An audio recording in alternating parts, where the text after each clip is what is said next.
Muy buen día, ¿cómo están ustedes? Un gusto de saludarlos. Qué bueno que hayan llegado a este punto de encuentro, porque hoy día vamos a hablar de un tema del que la verdad que yo no sé si hemos tomado conciencia de lo que está sucediendo. Desde hace un tiempo a esta parte, nos hablan de los robots, de las dueñas de casa que van a hacer cosas, aparecen unos perritos por ahí que son de mentira, pero uno dice, pero robótica, dice, automatización, pero no le toma el peso de realmente de dónde está, por qué, qué existe, de qué se trata la automatización. Vamos a conversar hoy día con Víctor Martínez. Eres ingeniero comercial, magíster en economía y director ejecutivo del Centro de Investigación de Empresa y Sociedad de la Facultad de Economía y Negocios de la UDB. ¿Cómo estás tú? Mucho gusto de saludarte nuevamente. Nosotros hablamos recurrentemente contigo. ¿Cómo estás? Sí, bien, bien. Gracias por la invitación, Miriam. Oye, Víctor, hablemos del tema de la automatización. De partida, hablemos de qué es. Luego vamos a ver un poco dónde está siendo aplicada, ¿no? Porque parece que está en todas partes. Uno no ha tomado conciencia, se ha ido introduciendo como de a poco. Eh, Cuéntanos un poquito qué es dentro de los procesos productivos, obviamente. Claro. Bueno, nosotros hemos estudiado estos temas desde la perspectiva del mercado laboral Claro. y desde el sector productivo. La automatización o computarización, desde esa perspectiva, es una forma distinta o una nueva forma de hacer las cosas en la cual la computación o las máquinas sustituyen tareas que antes hacían las personas o complementan tareas que antes hacían las personas, cambiando la productividad de los trabajadores y del trabajo en general. Entonces, la productividad significa que yo con menos personas puedo hacer más, por ejemplo, o lo mismo que hacía antes, o por otro lado también que las mismas personas pueden desarrollar más producción, pueden hacer cuestiones de calidades tal vez más detalladas en menos tiempo. De eso se trata un poco como la tecnología en general va impactando el mercado laboral.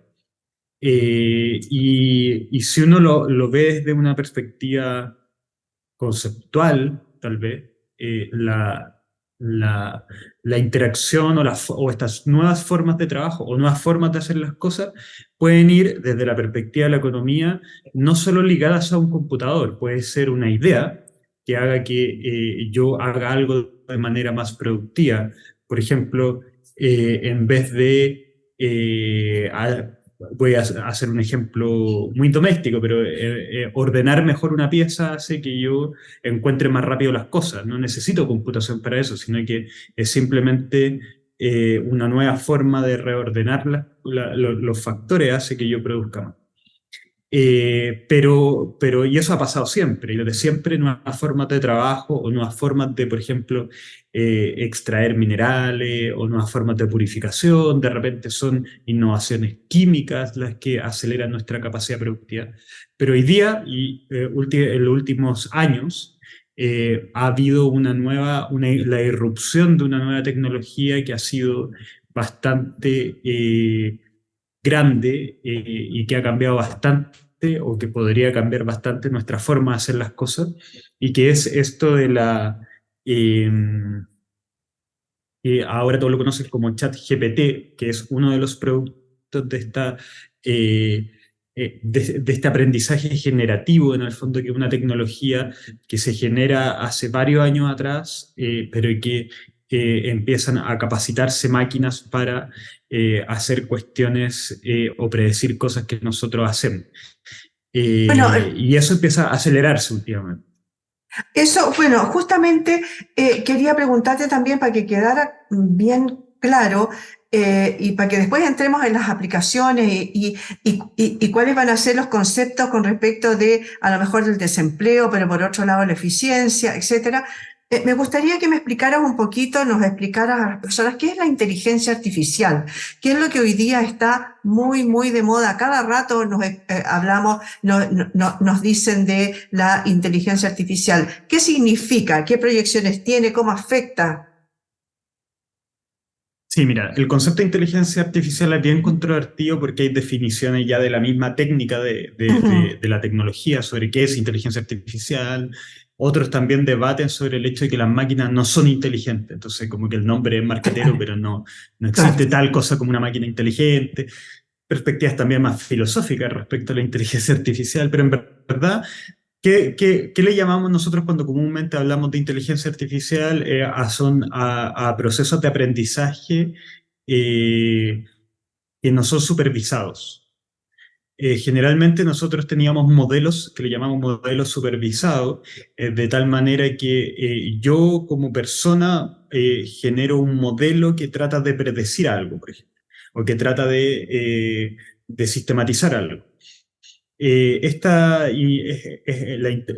inteligencia artificial o estas ramas de la inteligencia artificial que se han desarrollado en el último tiempo son procesos no supervisados, es decir, que las mismas máquinas se van autonutriendo de información y se van adaptando, mejorando su capacidad de predecir algo que hacen, de mejorar algo que hacen, de entender mejor algo que hacen. Partieron hace muchos años con tecnología relacionada con redes neuronales y terminaron hoy día con la sofisticación de esa tecnología que es tratando de imitar la forma en que nosotros aprendemos, pensamos. Y ahí se generan estas tecnologías que son más conocidas. Por ejemplo, dentro de ellas está el Machine Learning, que es como las máquinas aprenden, pero básicamente es aprendizaje no supervisado. Entonces, yo le doy ciertos patrones, ciertos marcos, entreno a la máquina y después de eso la máquina empieza a aprender por sí sola y empieza a obtener resultados automáticos. En Y buenas eso cuentas es aprende de sus errores. aprende sus errores y tiene formas Ah. para ir alimentando ese proceso. Entonces, eso es lo que al final, el problema de eso hace muchos años atrás, cuando parte la idea de que las máquinas hagan esto, es el volumen de información con el que necesito entrenar a una máquina para que empiece a hacer algo que parezca o se parezca a lo que hace una persona. Oye, y Eh, respecto, perdona, y, respecto de eso, ¿hay algún tema? A ver, ¿cuántas personas suple esa máquina? Supuesta máquina X. claro, Claro, nosotros hicimos una investigación respecto a ese tema, de cuál era el impacto en el mercado laboral, que se separó en dos partes. Por un lado, tenía la mirada de introducción y motivación respecto, por ejemplo, los avances que ha habido en inteligencia artificial, entendida como esta tecnología que es esta tecnología de aprendizaje de las máquinas, etcétera, cuáles han sido los avances que han habido en empresas.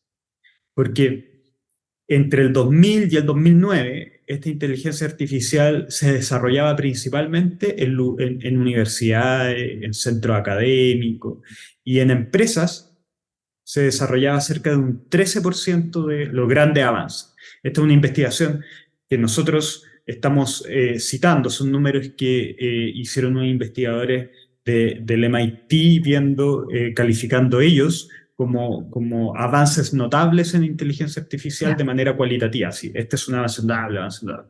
Y se dan cuenta que entre el 2000 y el 2009, más o menos en esa década, solo el 13% de las empresas había hecho avances notables. Hoy día, entre el 2020 y el 2021, en esos añitos, el 78% de las empresas ha hecho avances notables. Es decir, las empresas están incorporando y ellas mismas están desarrollando los avances para aplicar estas tecnologías. Y eso también ha multiplicado la cantidad de cuestiones en las que se puede ocupar esto.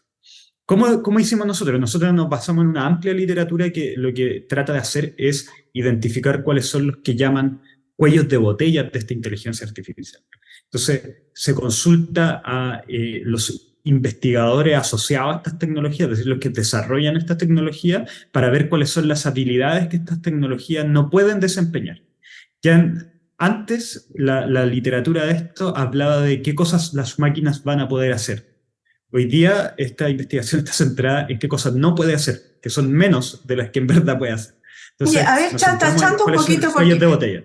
Espera un poquito antes de que me habléis más de los cuellos de botella, porque hay varias cosas entre medio, como decía, bueno, mucha disquisición filosófica, mucha cosa teórica como venía antes, pero también hay máquinas que han ayudado muchísimo al hombre y hay otras que no sé si es inteligencia artificial, onda eficiencia versus la humanización, ¿no? Porque si hay una máquina, por ejemplo, un proceso, no sé, te voy a inventar un proceso agrícola, donde ahora hay una máquina cosechadora, plantadora, hace los sacos, poco menos que te dejó vendida la esta, y antes trabajaban, no sé, 20 operarios ahí, y ahora con uno que maneja la máquina, la máquina que va, y hay algunas que son automáticas incluso, que van caminando solas, digamos. Mucha gente ha quedado desempleada en eso. Pues entonces, claro, hay mucha eficiencia por una parte. En los procesos productivos, por ejemplo, de alimentación, entiendo que como, no sé, como resquemor que podríamos tomar respecto de que hay gente que es sin empleo, pero también se necesita mayor productividad en la alimentación, para el mundo me refiero, ¿no? Mm. ¿Qué sucede ahí eh, con esa cantidad de gente que afectaría al empleo? Mucha gente que se quedaría sin el trabajo tradicional, tiene que buscar otras cosas, por eso va cambiando un poco incluso la forma de ver de las universidades, de las carreras que ofrecen hoy día. No sé, yo he visto algunos avances notables. Por ejemplo, ahora ya no va el pirquinero buscando la beta, sino que hay un escáner que te dice, ahí está la beta. ¿No? Claro, sí, ¿Qué opinas de esa efectivamente. parte?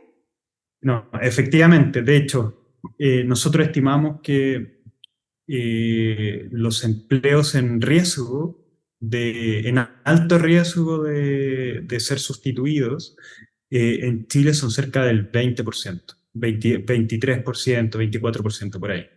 Eh, Alto riesgo, una probabilidad.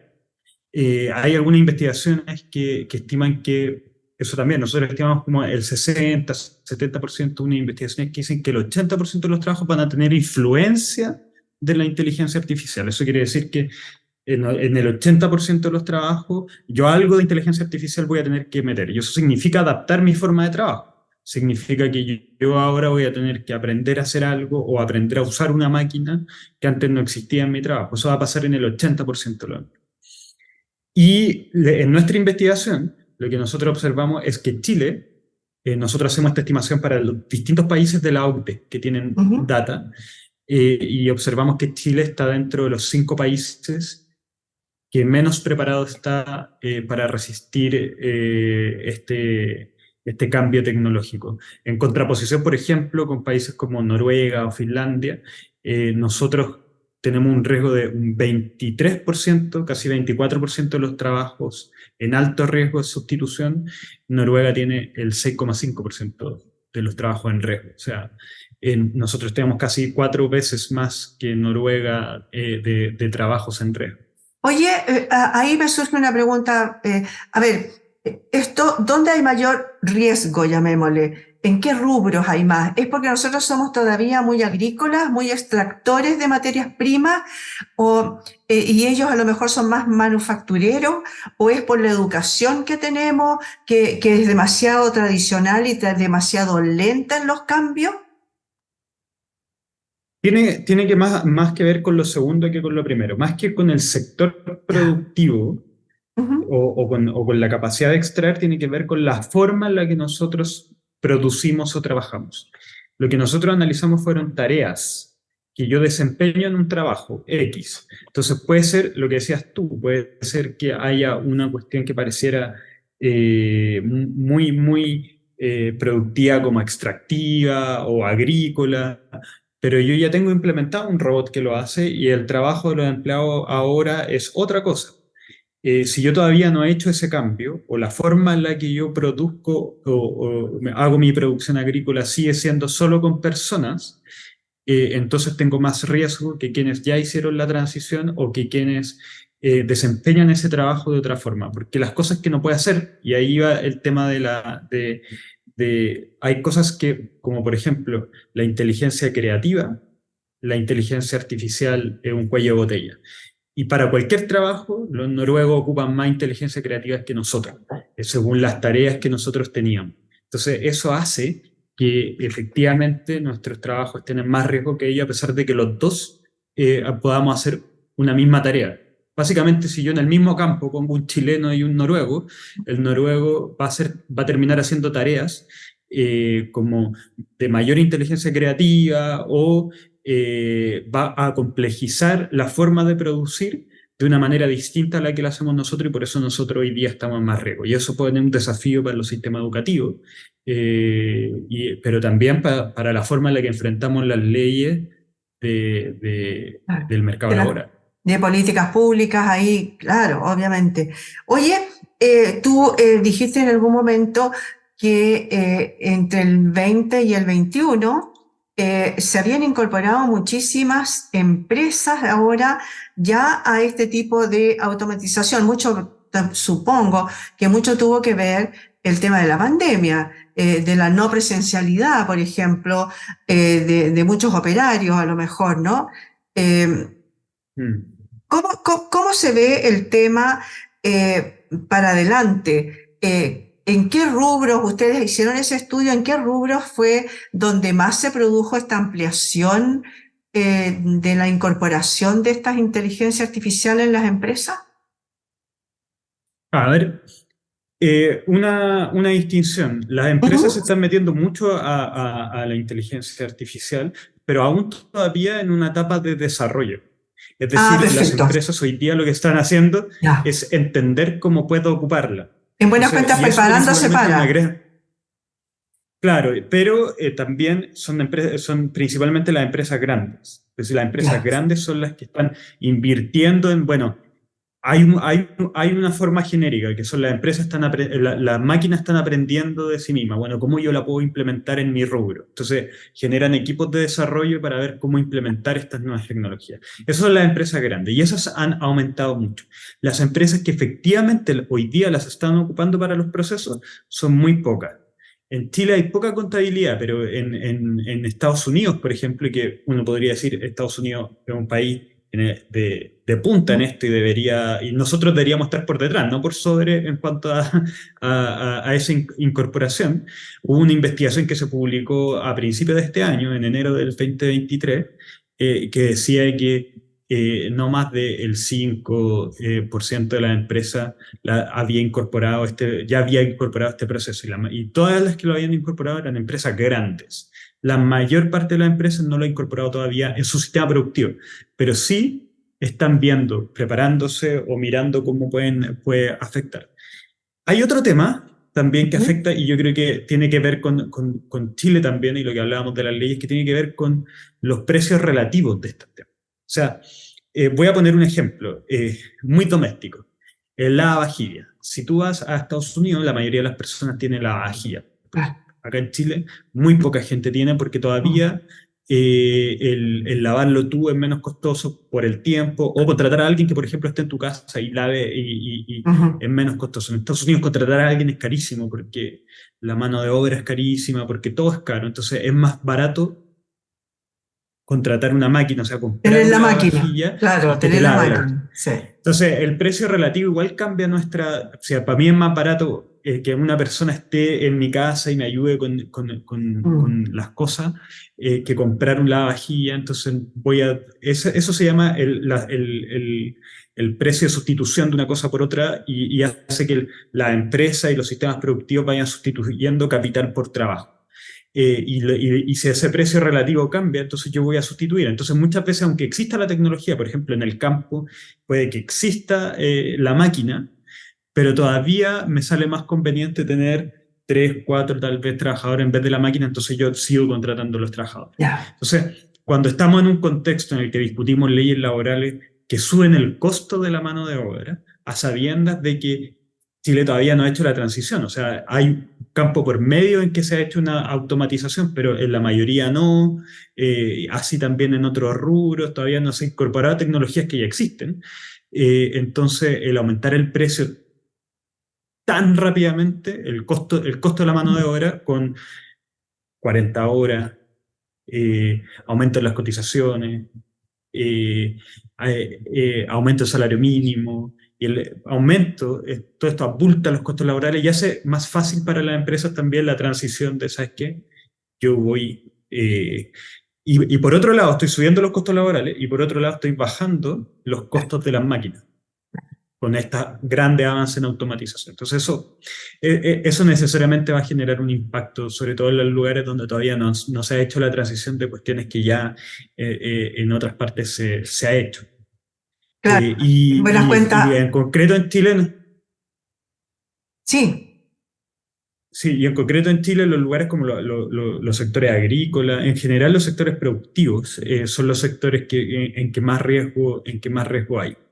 Pero también, como estas máquinas hoy día han logrado desempeñar ciertas cuestiones que son de otro calibre, por decirlo, también hay sectores como sector financiero o sector de servicios en los cuales se sustituye bastante o tienen un impacto bastante amplio. Hay personas con alto capital humano que se van a ver afectadas. La diferencia es qué tipo de trabajo hago. Por ejemplo, voy a dar un ejemplo súper concreto. Hoy día las máquinas están pudiendo escribir un código computacional. O sea, Mm. un informático que desempeña labores simples de informática, como hacer una página web o como hacer un código base, hoy día es sustituido por una máquina. Pero aquel que crea una nueva forma de producir código o que crea un nuevo flujo, es decir, el que está resolviendo el problema complejo, él probablemente va a incorporar la máquina para que lo ayude a mejorar su productividad, pero él no va a ser sustituido. Entonces, y a pesar de que los dos pueden tener el mismo grado, las tareas que desempeñan son distintas. Entonces, depende mucho de las tareas que uno desempeña en, en su producción. Y como te decía, nosotros estimamos que contando esas tareas, en Chile el 23% de los empleos está en alto riesgo de sustitución. Oye, salvando los tiempos y salvando las distancias, esto ya pasó para el tema, para el tiempo de la revolución industrial, ¿no? Cuando recién empezaron a aparecer las máquinas, o sea, igual pasó a lo mejor en menor medida, porque éramos menos personas en el mundo, etcétera, y estaban con a lo mejor unas tasas de empleo altas, pero cuando se empezó a automatizar, por ejemplo, el tema de, no sé, las minas, por ejemplo, las minas de carbón, en Inglaterra, por ejemplo, pasó exactamente lo mismo cuando empezaron a producir y aparecer los primeros trenes, ¿no? También pasó lo mismo con el tema de la automatización. Dejó mucha gente sin empleo y hubo que cambiar un poquito el switch. ¿Cuál es el switch que tenemos que cambiar ahora? Porque querámoslo o no, va a haber mucha gente que se va a quedar sin empleo en el mediano o corto plazo y luego habrá que venir el cambio. No estamos preparados para ello. Sí. Mira, en economía siempre hay un análisis relacionado a economía del desarrollo que dice que no hay países desarrollados que no tengan una educación de excelencia en todos sus sentidos, pública o privada, pero en el fondo todas las personas con acceso a una educación de alta calidad. Hoy día, más que es hacer una traba solo para alcanzar el desarrollo, también es una traba para minimizar los impactos de estas nuevas tecnologías. Sí, invertir en educación y en la capacidad de no solo tener una habilidad, sino que en el desarrollar. Nosotros trabajamos con esta base de datos que mostraba que en Chile el 2 de cada 3 personas no entiende lo que lee. A diferencia de los países nórdicos, por ejemplo, son esas las habilidades que hacen que al final yo pueda introducir y mejorar mi productividad con estas máquinas, más que estas máquinas hagan lo que yo hago. Esto se basa en el sistema educacional y en cómo el sistema educacional puede absorber de alguna manera este impacto o este fuerte impacto de automatización que generan las máquinas. También la inteligencia social, las máquinas no son capaces, por ejemplo, de venderte un auto, de convencer a alguien de vender un auto. Entonces tú podrías decir, mira, yo para hacer un código informático en un programa como Python necesito estudiar mucho y esa persona es más sustituible hoy día que un vendedor de autos. porque la máquina no va a conseguir que tú compres un auto a sobreprecio, por ejemplo, que podría sustituirlo un buen vendedor. Entonces, un buen vendedor hoy día las máquinas no los pueden sustituir. Y si tu tarea requiere mucho de consultoría, requiere mucho de vender, requiere mucho de resolver problemas creativos con inteligencia y que son muy, muy poco automatizables de alguna manera, entonces tu trabajo probablemente solo se vaya a ver influenciado o va a aumentar la productividad.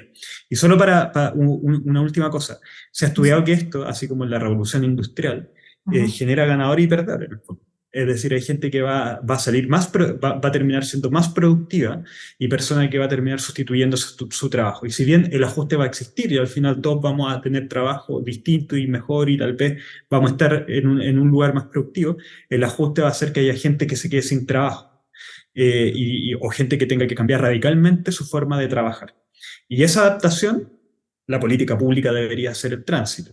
Pero también lo que se estima, y investigadores en Estados Unidos lo han hecho, como Asimov, por ejemplo, es que estas revoluciones causan también, producto de que hay algunas personas que terminan con mucha productividad y otras personas que terminan saliendo del mercado laboral, aumento en las desigualdades de ingresos. O sea, hay personas que terminan ganando más y otras personas que terminan fuera del mercado laboral. Y ese aumento en la brecha de desigualdad también causa problemas de cohesión social, etcétera. Entonces acá hay un desafío de la política pública del cual yo creo que hoy día no se habla, porque seguimos poniendo leyes y discutiendo temas que no tienen esto en la palestra. Un desafío súper relevante. Por supuesto. Oye, ¿qué otra conclusión, a lo mejor me alcanzas a decir todavía, a qué otra conclusión llegaron ustedes en el estudio que han hecho con respecto de la automatización, de cómo afecta al empleo, cómo se proyecta, no sé, cómo se presenta hoy, cómo va a repercutir en el desarrollo, lo que decías recién? ¿Qué otra conclusión, a qué otra conclusión llegaron con este estudio?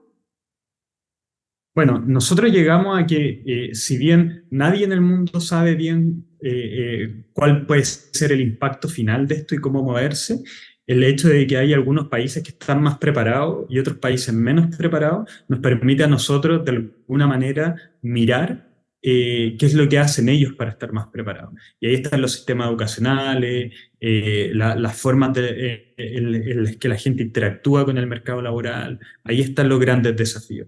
Y por otro lado, uno tiene que hay algunas habilidades como las que yo comentaba, que son principalmente las habilidades sociales, de creatividad y de resolver problemas matemáticos o de lenguaje creativos, las que van a hacer la diferencia.